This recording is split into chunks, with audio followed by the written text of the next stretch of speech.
Hey, somebody needs to use a pitch pipe. You have? Excellent. Good morning, afternoon, or evening. You are listening to The Professional Noticer. Hello, everyone. I'm Andy Andrews. Hey, thank you for making me a part of your week. My purpose here today and with every show we do is to play the part of the best friend or a coach. I want to help you live the life of your wildest dreams by giving you access to the greatest mentors the world has to offer today. This week, the Professional Notice is sponsored by WisdomHarbor.com. Today, families and school systems all over America are finding WisdomHarbor.com's one-of-a-kind streaming service to be the perfect, low-cost, high-quality educational tool for their students. Wisdom Harbor's stated responsibility is to create the next greatest generation, starting with your hometown and your school system.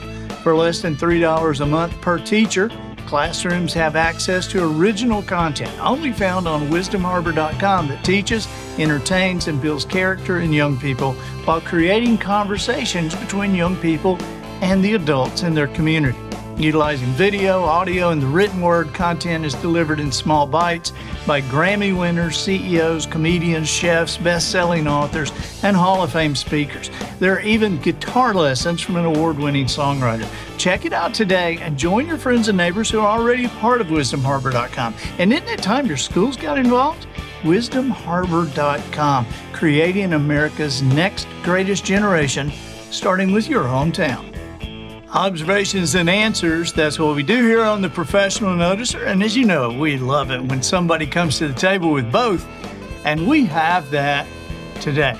You know, I'm excited about our guest today, but my wife is more excited because she says that my guest today is just the cutest thing she has ever seen in her life. That's every time I mention Chris, she goes, he is so cute. He is just the cutest thing. Please welcome Chris Blue. Chris, recording artist. Yes, sir. Performer. You won The Voice, and I'm thrilled that you're here. I'm honored to be here, Andy. It's always a good time whenever we get to hang out. It's always fun, and I'm excited about this. So I'm glad we get a chance to finally. You and I know each other from our mutual friend, Bill Gaither. Yeah. And I think the first time that I ever met you was on a cruise. Yeah. And just was blown away. I mean, right away, because I was sitting there with Jason Crabb and I said, who is this? Who's this? And he said, oh, that's Chris Blue. He won The Voice. I said, oh. Okay. And then when you got out there singing, I was like, wow. and I read I think it's on Wikipedia, the first line is, Chris Blue is an American soul singer. So that's what you are? It is. That's probably the only thing Wikipedia has gotten correct. Other than that, I wouldn't buy anything else. So, I love watching somebody that I can barely describe what they do. And that's you to me. Because I've talked about you to several people and they said, like what kind of stuff does he sing? And I said, well, just, everything, I guess. And, and I said, Chris is one of those kind of singers that, everybody else is singing. Chris be kind of doing on the offbeat and he'll be singing and it all sounds great and you don't know how he's doing it. And then I'll try to describe this and my wife say, he's just the cutest thing you have ever seen in your life. I love it. No, you know what? I don't know that I have a sound, not a sound. I don't know that I have a description either. I would say soulful, because I believe that everything that comes from the heart will reach the heart. So I'm all about authenticity whenever I'm singing. I don't like singing anything that I cannot relate to or communicate effectively. So I guess you would say soul singer, but man, I've never been a fan of music titles or genres. I've never been a fan of it. I feel like music is it's a universal language, not only for human beings, but within the ecosystem of music itself. Like I feel like country music is able to speak to soul music, and soul music is able to speak to gospel, and gospel to the blues, and it all comes from each other or is derived, from a source. So it's all connected in some kind of way. And I know that's probably confusing to like, the person who wants to know, but what do you do? But that's just me. But if I had to give it something, definitely soul singer for sure.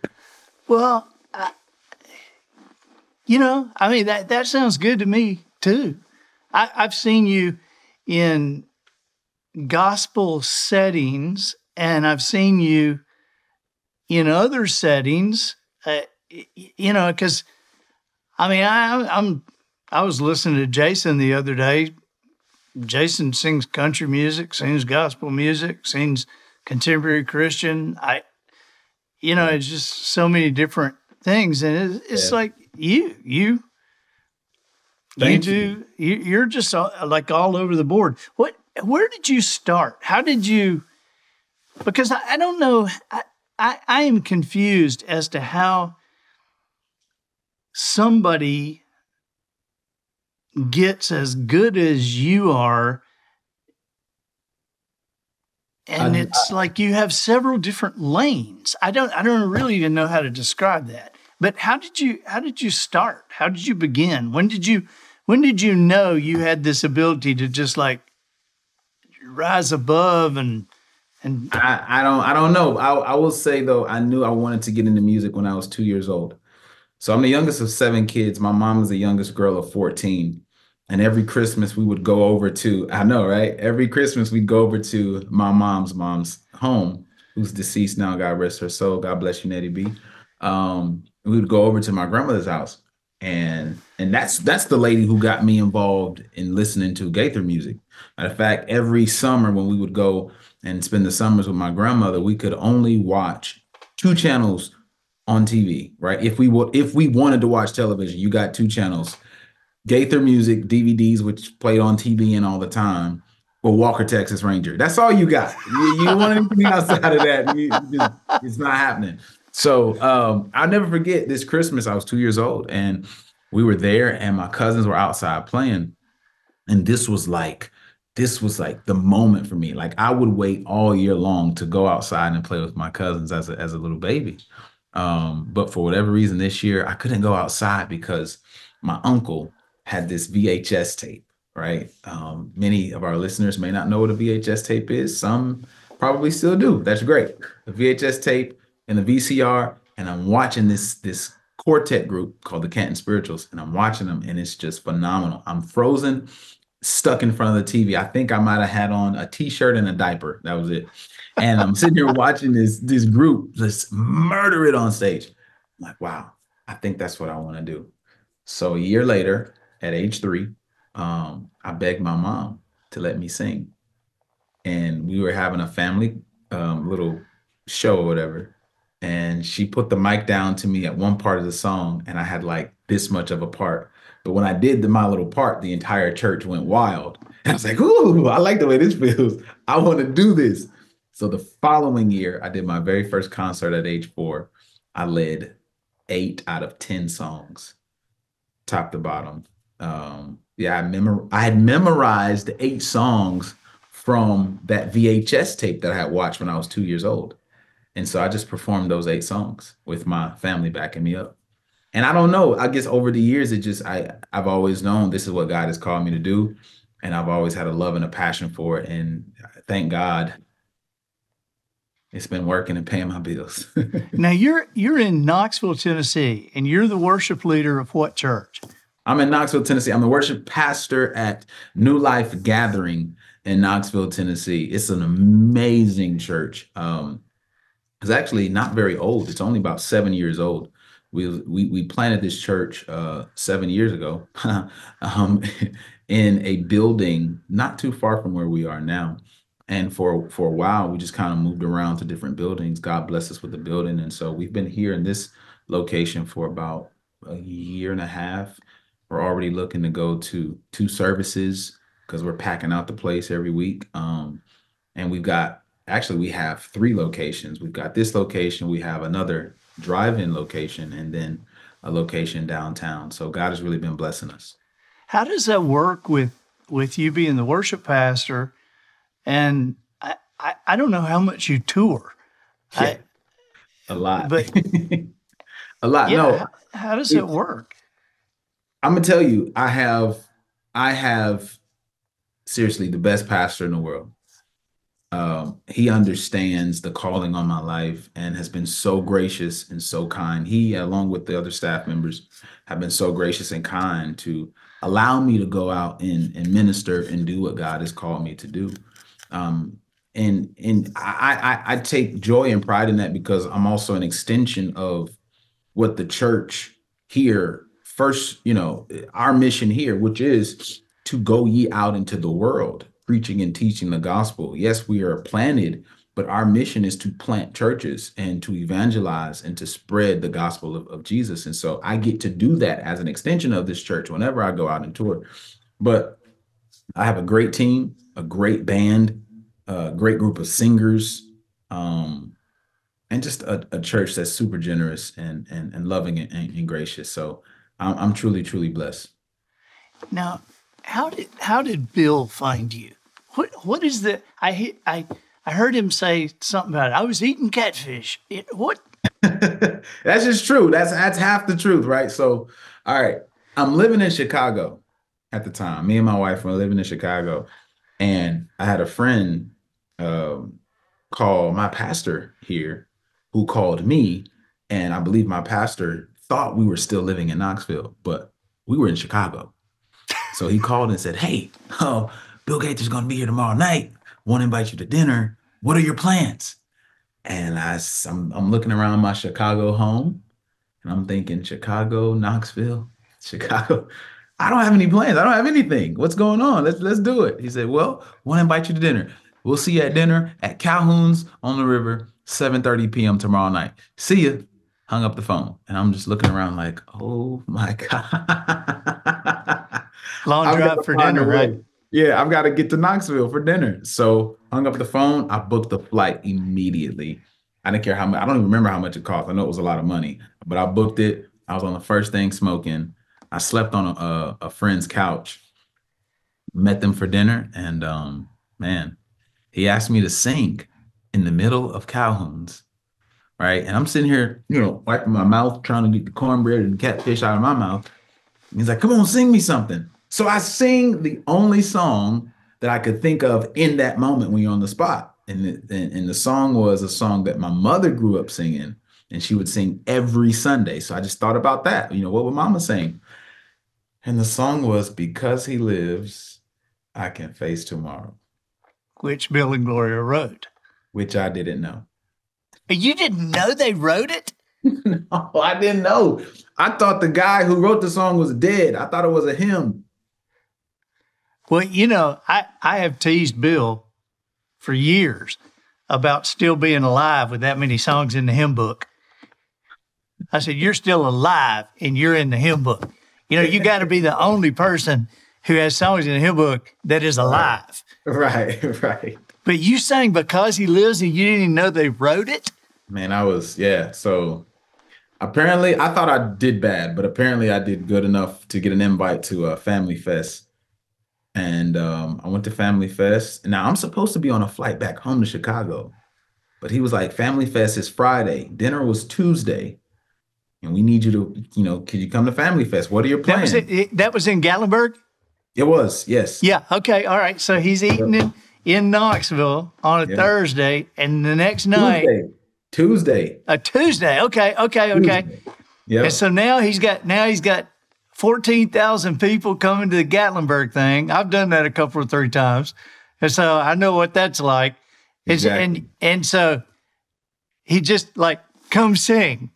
That's it. Just show up. Come sing. Of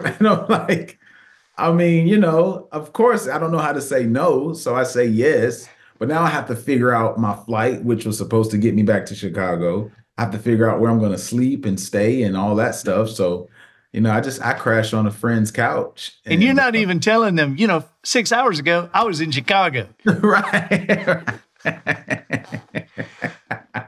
Oh my gosh. No And one knew. No one knew. Then you show up in Gatlinburg and you had never met Kevin Williams or anybody. No one. No. No. No one. I show up. He invites me on stage to sing, and he says, "Hey, won't you just sing, Because He Lives that you sang last night?" So that's what I did. I sang Because He Lives, and the crowd apparently enjoyed it, and he enjoyed it, and he said, "Hey, why don't you come back tomorrow night?" And so I came back the next night. I sang a song, and "Why don't you come back tomorrow night? It's our last night. Come on back," And so yeah, I came back. But now Saturday night. So now changing your flight home costs $20,000. Exactly. Exactly. I'm changing it like every night. So, but Saturday night, Fred Langley, he and Mr. Gaither are like this, he had just recently passed away. He called me up and he said, he has a real distinct voice. Chris, you gotta sing that Jesse Dixon song, Chris. It'll change your life, Chris. Listen to me, I promise. And I'm sitting there like, man, I don't know who is Jesse Dixon. What is that? I heard about the Mason-Dixon line. I haven't heard about Jesse Dixon. Hadn't heard of Jesse though. Right. And so no, he said you should sing that song. It'll change your life. And so Sunday morning, I pulled it up and I learned it. And I pulled up to Family Fest, and when Mr. Gaither said, "Hey, what do you want to sing?" I said, "I think I'm gonna try this song, I Can't Even Walk Without You Holding My Hand." He says, "Okay, that's a great song. Great, can't wait." And I got up there, man, and this song was my first viral video, post The Voice. Right. So, just Chris Blue singing and people saying, "We love that." It's my first viral video, and it came from that song. So I'm so thankful for Fred Langley and his wisdom. Wow. Yeah. Wow. And so then when was the next time you got asked to come on and plan this?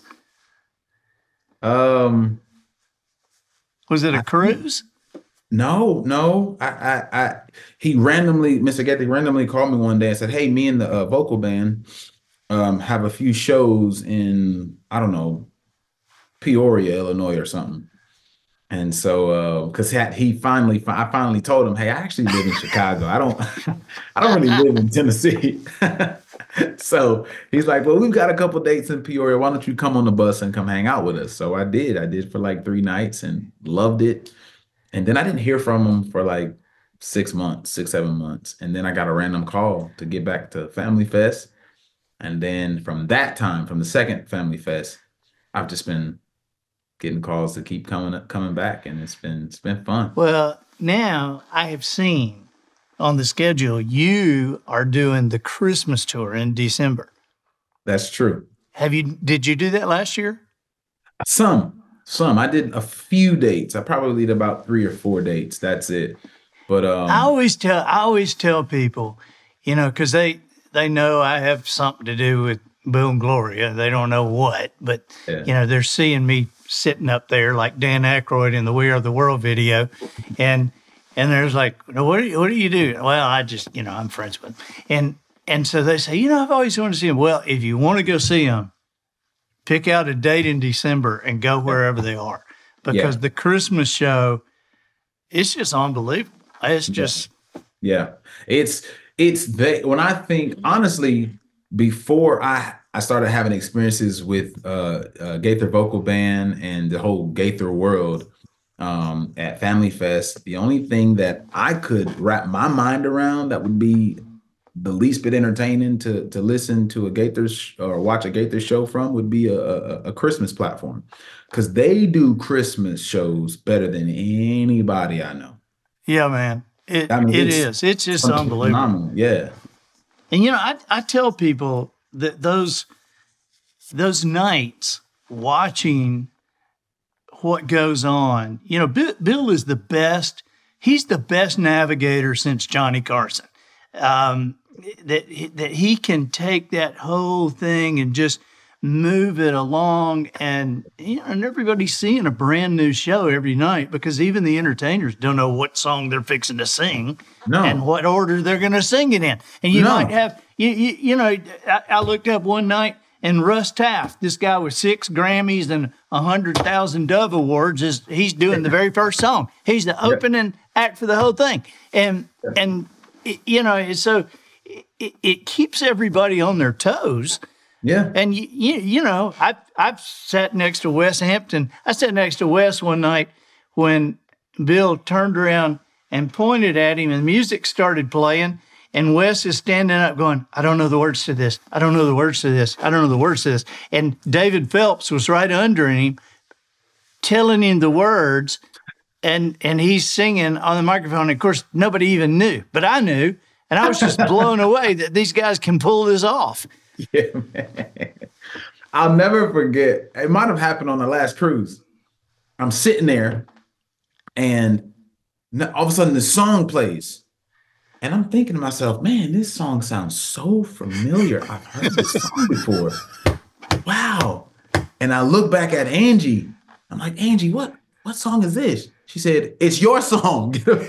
That's you. That's you, baby. It's your turn. Like, oh, man. Like, you don't get a heads up. Like, when the music plays, that's when you know it's your time. And I know it. You better know what song it is, too. I was with Bill before a show one night, and I heard him being selfish. I thought it was hilarious because there was a concert during the day, and I think Kevin was hosting that during the day, and you were on it, and it was the next day. And Bill told Kevin, he said, "Hey, I don't want Chris doing Peace Be Still in the day, because I want that for our nighttime concert." And Kevin goes, "Okay, I won't have him do that." But what do you call what you and Angie do, where you're just like you kind of singing around everybody and with everybody and through everybody? I mean, that's just a gift. I mean, that's just a gift to be able to. We do are. that. If you ask Mark, ask Mark this. Mark Lowry will tell you we have the curse of not being able to sing one note. We just. She's like, "Can you just give me one note?" And I'm like, "Mark, I don't know what that is, bro. That's like a foreign language to me. You just want me to sing one straight note and hold it? Nah, I can't. I can't do that. I don't know what that is." What it has, Chris? Are your parents still alive? They are, by the grace of God. They are. Yeah. My parents. My dad was a minister of music, and my mom played piano and organ at the church and all. And so I grew up with Gaither music too. Oh. And every time I'm with Bill and Gloria, I'm still have this kind of sense of awe. And I have this amazing feeling that my parents are in heaven just laughing. Like, wow, our kid is friends with them. Yeah. I just still feel that. Are your parents just blown away? Have they gotten to Bill and Gloria got to meet your parents? My dad maybe not as much. He didn't grow up listening to the Gaithers, but my dad's mom did, who's in heaven. And so she's in heaven tickled. And so is my mom's mom. They're both in heaven, probably just, hanging out with each other, just like with my parents. Yeah. With your parents. Yeah. Just like, look at our kids. Look at our babies. Look at our kids. Yeah. So, look at our kids. Yeah. And my parents are going, yeah, what happened to our kid? He can't sing. Meanwhile, your wife is going, isn't he the cutest thing? He is the cutest thing I've ever seen. That's just so funny. And Polly, she loves Angie, loves you. And I mean, I forget which song it was that you and Angie cut loose on the cruise recently. But good grief. I wish I had a recording of that or something just to show people what I'm talking about. It's unbelievable. And you know what? This next cruise apparently is supposed to be the farewell cruise. It's supposed to be the last one. So If anyone's watching this and you'd like to go, I'm telling you, it is a cruise that will change your life, one that you'll never forget. It's worth every penny. Yeah. I mean, it's like a don't miss it. It's, you know, I I sit up there with you guys like 2 shows a night, Yeah. and So you know how hard it is. well, I do, but I also know I know that when I get to the end of that week, if somebody said, "Hey, you want to do this again? 2 shows a night, 4 hours a night, two-hour shows a night, yeah, I'll do it again." I mean, Yeah. I am so blown away sitting up there with you guys. But It's we're blown away by you, man. And that's one of oh, the things come I love on. about. I'm serious. I went to your show 2 nights in a row, back to back. It was Well, that you're a glutton for punishment. well, I mean, what can I say? I think I need help. And so just pray Yeah, for we me. took the Blue Plate Special. We took the Blue Plate Special to the cruise. We did 2 nights of things I think I think. These Yeah, are not things man. I think, just things I think I think. It But was we great. we had a good time. It's doing those cruises is like seeing it's like a family reunion or something. It's like getting to see everybody's Yeah. buddies and see your and seeing that pack of kids.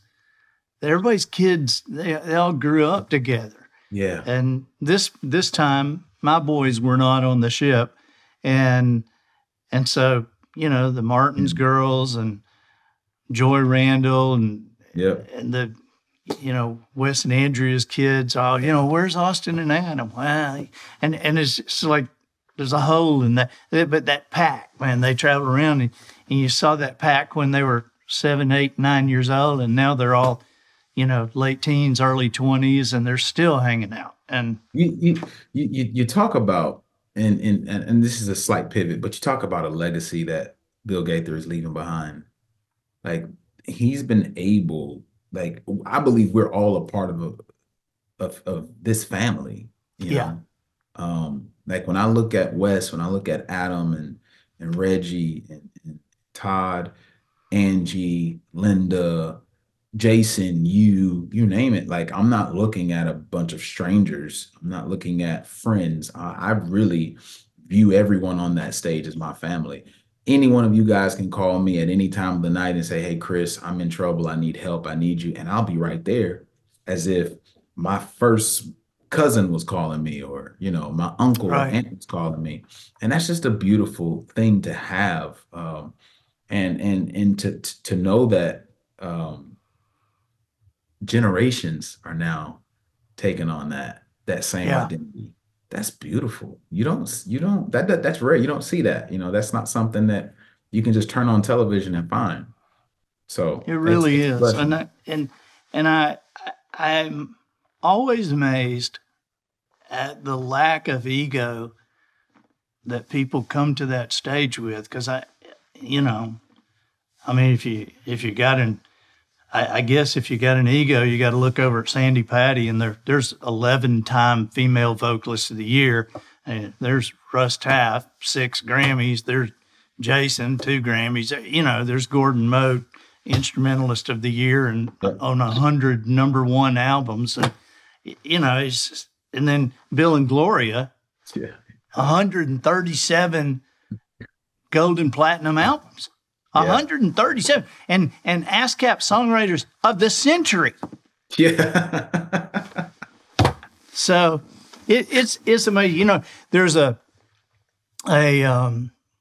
camp I went to one time, and I was meeting some of the people, and it was kind of this exclusive, invitation thing, and I felt very fortunate to be there. And the host of it, he and I were walking down the hall later, and I said, "Now, who was the guy that I was just talking to?" And he said, "Oh, that was John so and so."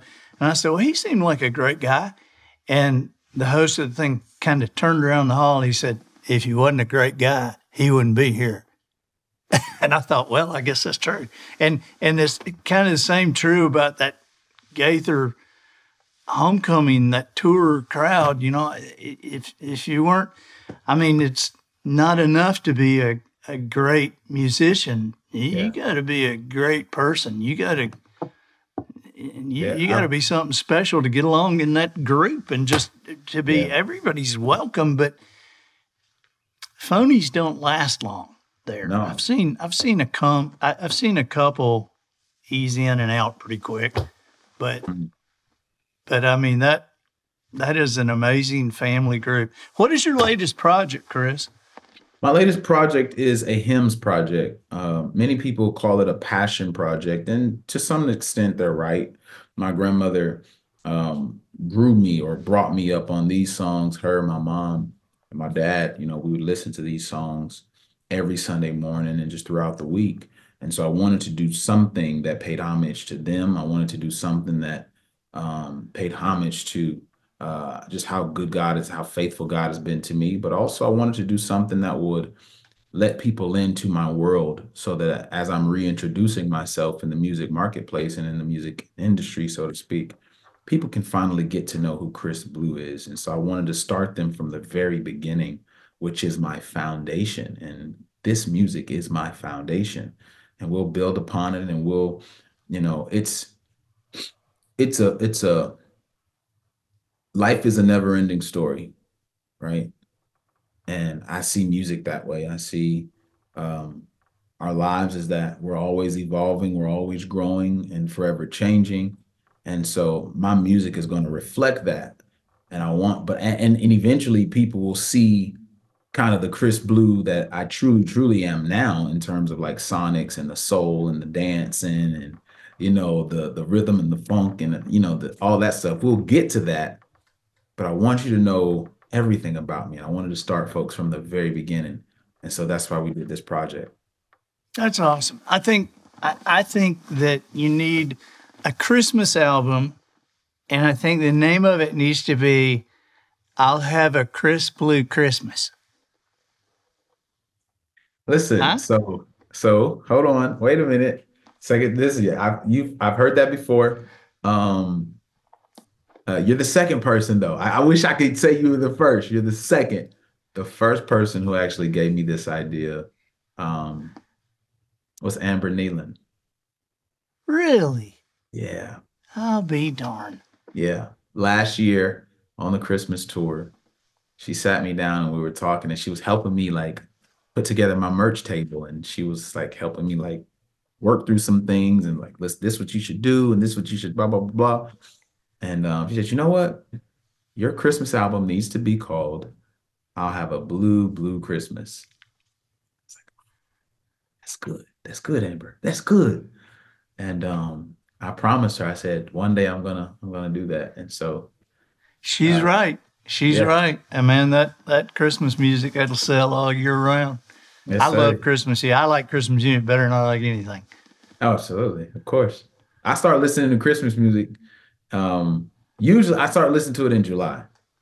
Now, I'm weird because I don't like when people disrespect Thanksgiving. I think, you know, we should hang up decorations after Thanksgiving. I do too. But I found myself listening to Christmas music like in the summertime. So I don't know, I guess I'm a little oxymoronic. Have you ever heard Wilson Pickett do Silver Bells? No. Okay. I'll send you, when we get off here, okay, I will send you a link to that because you're going to love it. Because it's like you know. Okay. Please. But we gotta have some more Chris Blue merchandise out here. Where do we get it?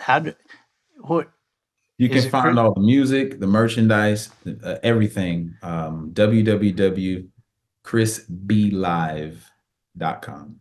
Chris B Live. Okay, we will put a link to that on the show notes as well.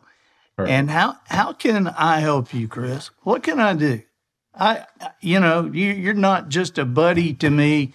You're You know, I feel like God has his hand on you, and of course, you're the cutest thing we've ever seen in our life. So, how can I help you?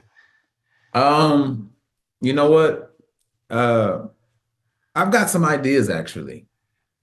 Prayer is always, essential, but I've got some other ideas, and I think All right. we could have fun together. All right. Well, let's talk. You got the prayer. I Well, let's got it. talk about the other ideas.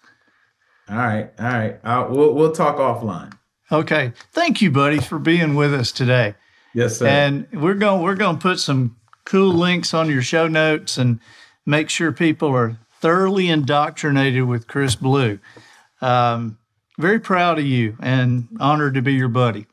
Hey, Andy, you're more than a friend, brother. God bless you. Love you, man. Thank you. Talk soon. Yes, sir. See you. I'm Andy Andrews, the professional noticer, harnessing common sense and wisdom to plow through challenges all the way to an answer for you. And I think that'll do it for this week. Get us out of here, Matthew. So, ladies and gentlemen, and to the boys and girls who aspire to become ladies and gentlemen, we have reached the end of another episode of The Professional Noticer. In a world where common sense has become a superpower, I'm harnessing that tiny bit of mental energy I have for you, seeking wisdom, making observations, and endeavoring to answer tough questions in a way that will empower your family and your business. I'm Andy Andrews. Until next week, goodbye. This episode of The Professional Noticer was produced by Matt Limpert. The Noticer theme written and performed by Sugarcane Jane. Ranch-flavored, low-sodium, gluten-free, extra-large wheat thins for the cast and crew provided by Twinkle and Smoke of Beverly Hills. Additional financial consideration provided by InsectProtein.com, the food of the future. Are you often hungry at odd times? Do you like to snack but wish you could find a healthy alternative to potato chips? InsectProtein.com just might have your answer. French fried crickets, packaged in 4-ounce bags, are a high-protein alternative to the carb-laden snacks you grew up on. Knox blocks with frozen Catawba worms are full of chewy goodness. And don't forget the Choco Cock snack bars, dark chocolate coconut, covered cockroaches. Order now, and for every $50 purchase, you'll receive the full-color hardback cooking guide entitled Pest Control or Gourmet Chef. Who do you call when your home is infested? This is the go-to guide to fresh insects, which ones to cook and which ones to stomp on. That's insectprotein.com.